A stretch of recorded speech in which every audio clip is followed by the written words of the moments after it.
from Channel for All. This is Get Curious, exploring everything under the sky and above it.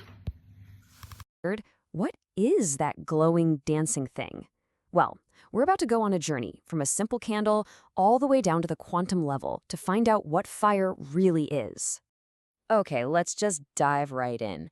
Think about a birthday candle, a campfire, even the flame on your stove. You look at it, you see it flickering, but what is it made of? What are you actually looking at?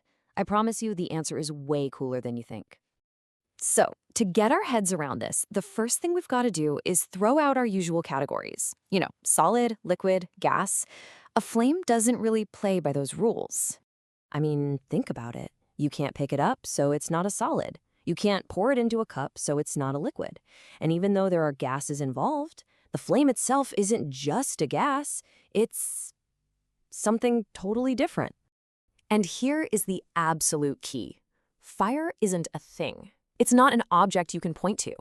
It's a process, a really, really fast chemical reaction that's so energetic, we can actually see it happening with our own eyes. All right, to make this easier to picture, let's use something we all know, a candle.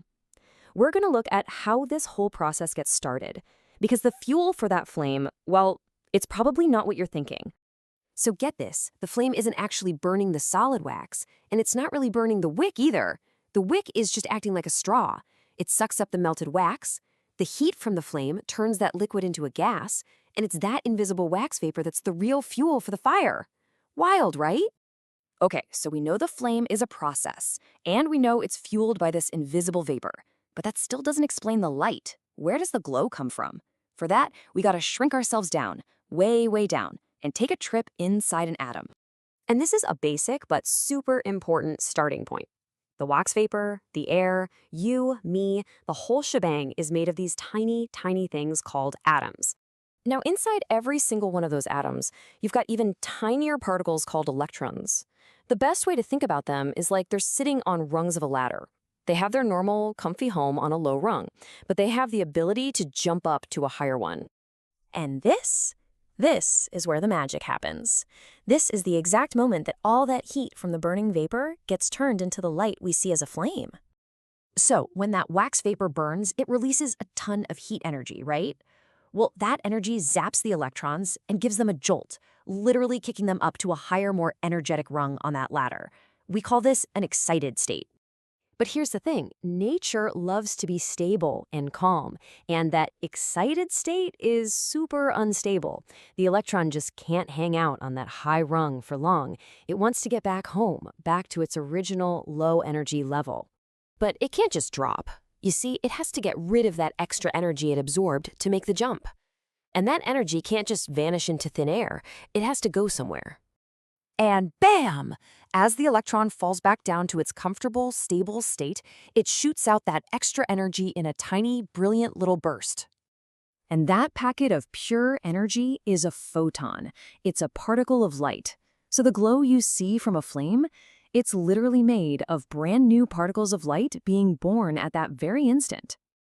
Okay, so let's zoom back out. We've seen what happens in one single atom.